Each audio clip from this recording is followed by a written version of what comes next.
we live? So I'm going to sit down so I don't start jumping around and showing you things about Kung Fu, because I really wanted to explain how Little River Kung Fu became Pushing for Peace Tai Chi, and how the peace games morphed into the Qigong field manual. So in 1999, I'd been already doing Kung Fu for, I don't know, close to 30 years. Yeah, at least 30 years at that point, yes, and I knew a lot. And then Columbine High School happened, and it really shook me up. My youngest child, who just turned 29, Sosha, was going to elementary school then, and there was a copycat threat on her school bus. And so I was driving her to school because I didn't, there was a bomb threat. Clearly kids hated school. She was in a private school, and it wasn't that bad. The classrooms were really small. It actually was a one-room schoolhouse taught by Nancy Brown called St. Paul's Lutheran Academy in Marshalls Creek, Pennsylvania. But in any case, I decided to try to teach Tai Chi to kids, to try to make them feel more peaceful at school.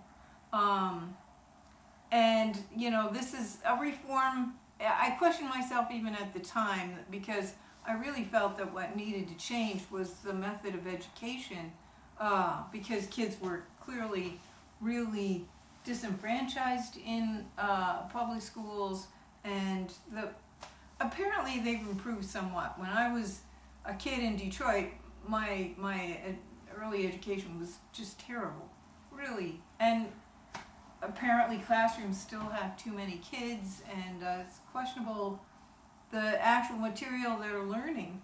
But that's another issue. In any case, I was able to teach Tai Chi to kids at her school for 3 years and develop a program that was influenced very much by how kids learn. And the kids really taught me how to teach them, because of course they didn't want to copy a Tai Chi form and just move in slow motion. It was terrible.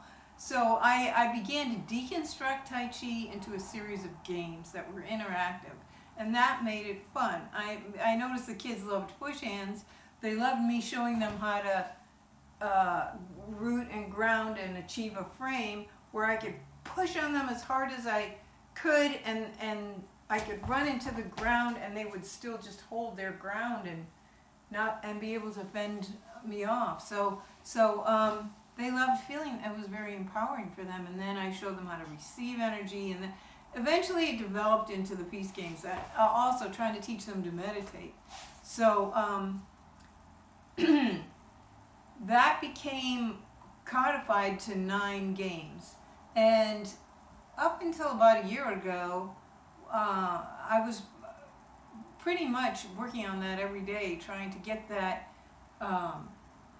spread throughout the country and the world, actually. When we made some inroads in Europe, one person brought the peace games to, 2 people have brought them to Africa, several people have brought them to Nepal, and I've brought them to Europe, to Switzerland,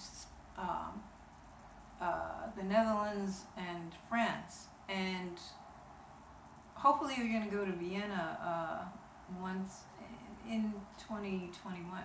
But in any case, that's all well and good. It's to help the problem of youth violence, which is a big problem. But I started to realize that the far bigger problem is a lack of health care, and for people to do self-care for their own health. Especially reading about prisoners in refugee camps, and that really just rips my heart out to hear about these people, because if I would not be here talking to you right now had it not been for my grandparents from Lithuania on my father's side, and having to leave because of Hitler, and on my mother's side because of the Tsar and Stalin. So because of they were refugees, that's why I'm, here now. In any case, I could have, or some soul like me could have evolved into figuring out the peace games, but who knows if that was inevitable. So, in any case, the past year I spent working on what I've called the Qigong Field Manual. So it's simplified Qigong because, I came to realize that very few people want to devote their lives to learning julians of Kung Fu forms. It's just not practical. You get a few lunatics like yourself, and then what good is that, really? How does that help a lot of people? I mean, the art is carried on. It's good for the art. In any case, I've deconstructed Qigong, which the forms can get really, a little bit tied up with ancestor worship or ritual or respect and reverence for Chinese culture and the Sifu that invented the form, or stuff that's incidental to the effect. Well, I'm just going to go for the effect of mental health and stimulating positive energy flow, detoxing the organs, and reducing stress, which is that's all the stuff Qigong does. So what do you know? Then the pandemic comes along, and this stuff is perfect for the situation we're in now. So I'm telling you all this to encourage you to choose from my videos what you have time for that day, and to jump around and work on this stuff and just enjoy it. I'm not trying to create serious disciples from this. That was my goal a while ago, but it really isn't. I mean, I would like to just see people take more responsibility for their own health and do self-care wherever they are, because the doctors don't have much of a solution for this, and the healthier you are and the stronger your immune system is, the better chance you have of surviving this current situation. And there goes my phone. So thanks for listening. See you later.